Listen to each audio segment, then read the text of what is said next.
Hello everyone, welcome to GS Core. Today in this session we'll be discussing about current affairs through MCQs, and the topic of discussion is environment and ecology. Let us start with the questions. First question is, which of the following statements regarding Project Bold are correct? So the question is about Project Bold. Let us consider the statements. First, it is a unique scientific exercise aiming to reduce desertification and provide livelihood and multidisciplinary rural industry support. So, this statement is a correct statement. This statement is a correct statement because the Project Bold, that means bamboo oasis on lands in drought. Bamboo oasis in lands in drought. Bold, right? BOLD. So this initiative is a scientific initiative where we are trying to ensure that there is a creation of green patches using bamboo, and this will be created. These green patches will be created in arid as well as semi-arid locations. Fine, and here it is aiming towards reduction in the desertification, and at the same time will be able to provide livelihood resources for local population. Fine. So first statement is a correct statement. Second statement, under this, bamboo based green patches will be created in arid and semi arid land zones only. Right. So this statement is also a correct statement because Project Bold will be implemented in the locations where arid and semi arid conditions prevail. So second statement is also a correct statement. Third statement is, it is an initiative of Ministry of Earth Sciences. So this statement is an incorrect statement. Why it is an incorrect? Because Project Bold is an initiative of Khadi and Village Industries Commission. Khadi and Village Industries Commission. So it is not an initiative of Ministry of Earth Sciences. It is an initiative of KVIC, Khadi and Village Industries Commission. And that's why third statement is an incorrect statement. So only first and second statements are correct. Answer is B, 1 and 2 only.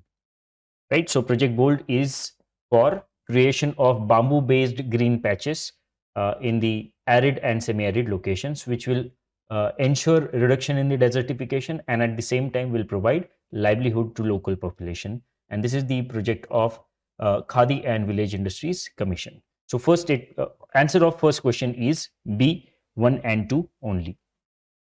Next question now. Next question is EV100, which aims to accelerate the transition to electric vehicles, is an initiative of. So this is an initiative of one of the not-for-profit organizations called as Climate Group. Right. So the aim of this particular initiative is to ensure that there is transition towards electric vehicles. Right. So it is one of the important initiatives taken by Climate Group, and this Climate Group is not for profit, organization,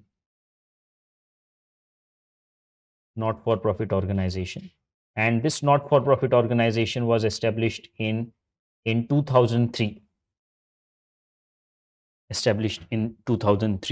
and it works for this Climate Group not for profit organization work for ensuring that the world is able to achieve net zero carbon emissions by 2050.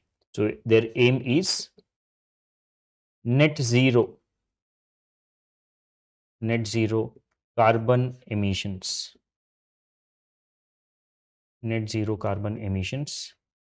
by 2050. Fine. So that is the goal of climate group. Fine.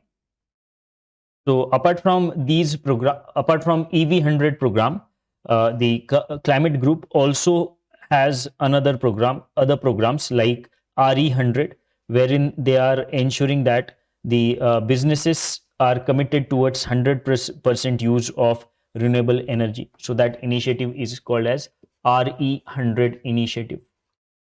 Then there is an initiative called as EP100, EP100, where which is again a global initiative, which will be bringing together various companies for less use of energy, right? For less use of energy, less energy use,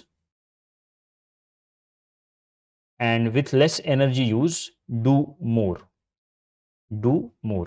That means they are trying for energy efficiency, energy efficiency, right? So these are also the initiatives of climate group. So answer of this question is C. Let us move to the next question, question number 3.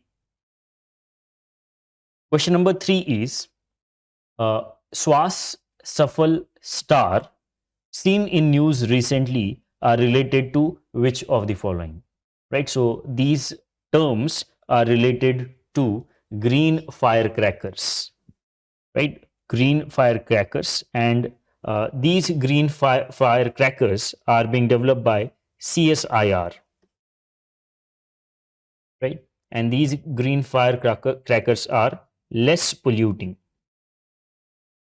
less polluting, and thus they are environmentally friendly, and at the same time, they are low, or their cost is lower cost compared to the conventional or traditional firecrackers, right? So in this, SWAS stands for SWAS. It stands for safe water releaser, safe water releaser,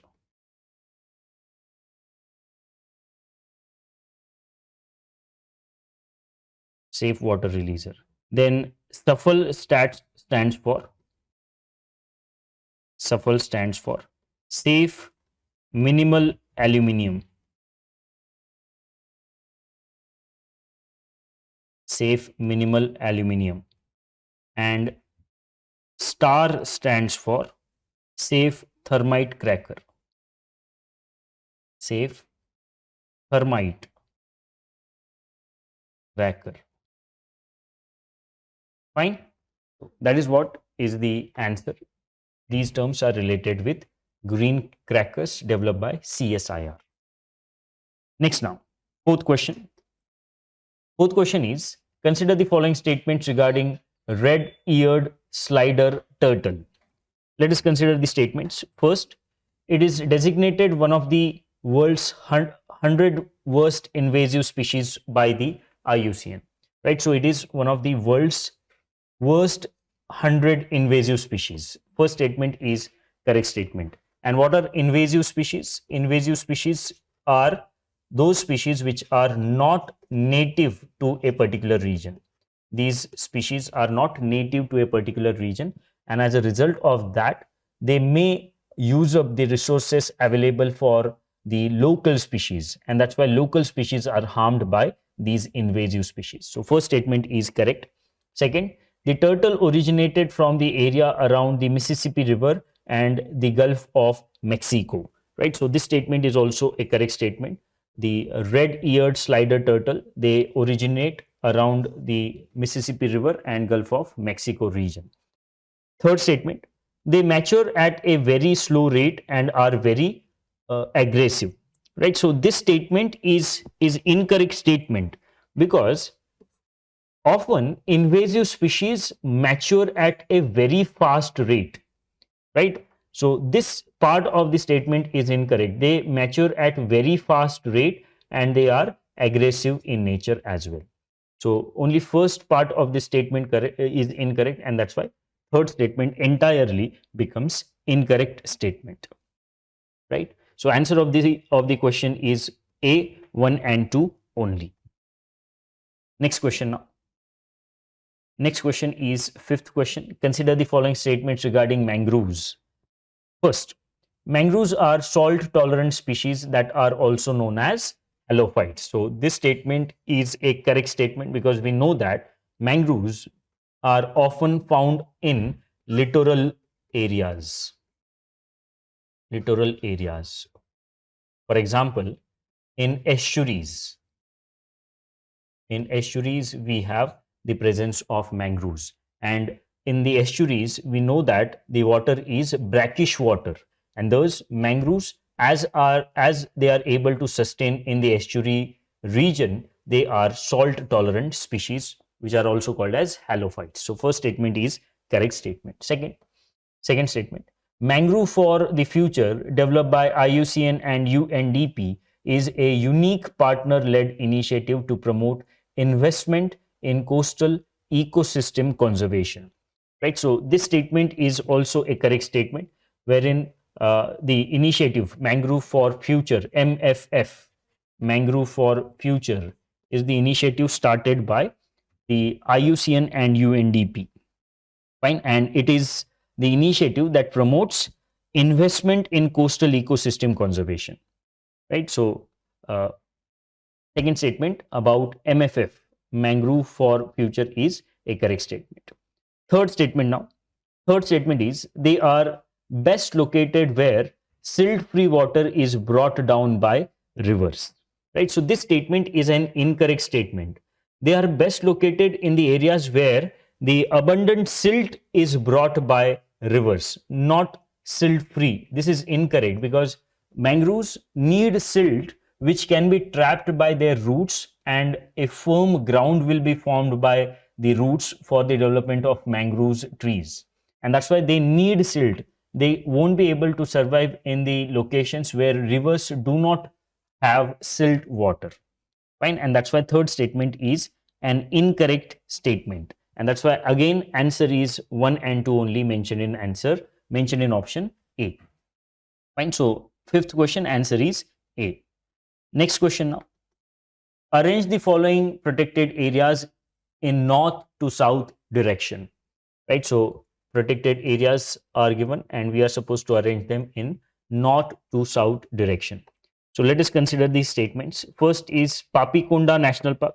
So we know that Papikonda is in Andhra Pradesh. Next, Bandipur. Bandipur is there in Karnataka. Mudumalai is in Tamil Nadu. And then we have Periyar. Periyar is in Kerala. Periyar National Park is in Kerala. Fine. So the southernmost is Periyar. This is southernmost. And northernmost is Papikonda. Northernmost.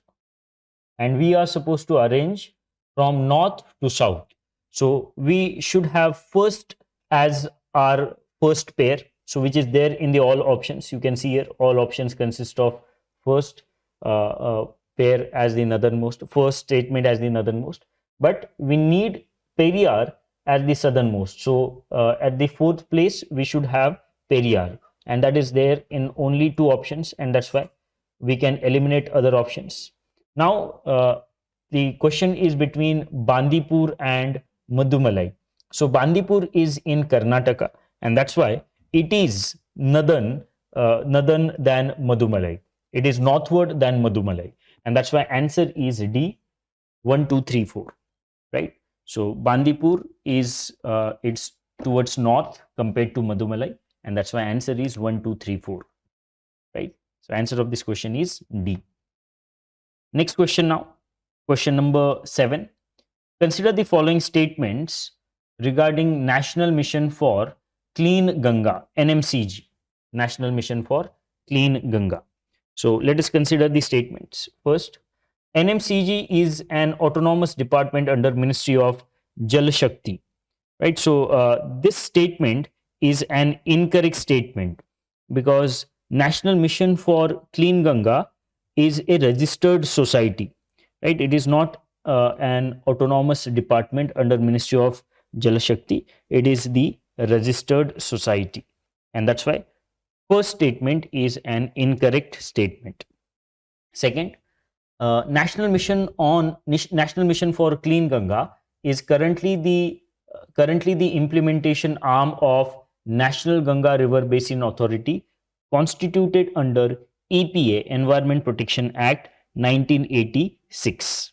Right. So this statement is also an incorrect statement, because the National Ganga River Basin Authority has been dissolved in 2016, and instead of that, National Ganga Council has been formed, and that's why the NMCG is not an implementation agency of the organization, fine, of the National Ganga River Basin Authority. So second statement is also an incorrect statement. Third statement, the governing council of NMCG is headed by the Prime Minister. So this statement is also an incorrect statement, because the governing council of NMCG is headed by the Director General of NMCG, and not by the Prime Minister, and that's why third statement is also an incorrect statement. But we are supposed to find out incorrect statements only. So all these statements are incorrect regarding NMCG, and that's why answer is D, 1, 2, and 3. So seventh question, answer is D.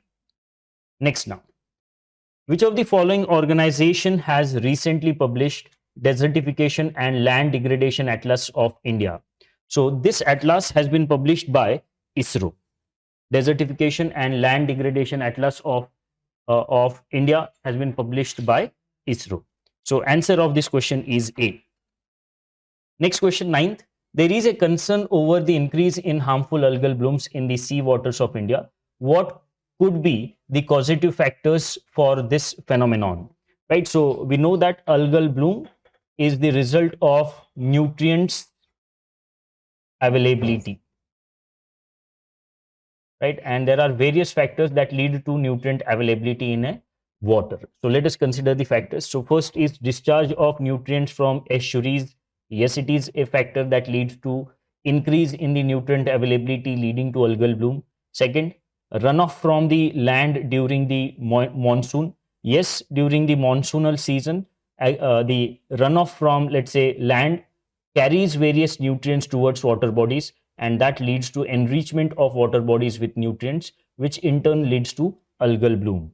And third is upwelling in the seas. So due to upwelling in the seawater, nutrients which are located at the floor of seas will be brought towards the surface, and that also makes nutrients available, which again leads to algal bloom. So all these are the factors that lead to algal bloom, and that's why answer is D, 1, 2, and 3. Right. Next question now. Last question. Question is, consider the following statements. First, hydrogen exists only combined with other elements and is not found freely in the nature. Right. So this statement is a correct statement. Though hydrogen will be an important fuel for the future, hydrogen exists in combined form, and that too in the form of water, and that's why we have to carry out electrolysis of water. Electrolysis of water is carried out. So first statement is correct statement. Second, hydrogen generated from fossil fuels with carbon capture and storage option is called blue hydrogen. So this statement is an incorrect statement. So the hydrogen generated from fossil fuels with carbon capture and storage option is blue hydrogen, and not green hydrogen. Is blue hydrogen, right? On the other hand, blue hydrogen is one which is generated from renewable energy. So second statement is an incorrect statement. Only first statement is correct, and that's why our answer is A, 1 only. Right? So that is about these questions. You can solve these questions online as well. You can scan this QR code, or you can visit the link given in the description box. So that is about these questions. Thank you.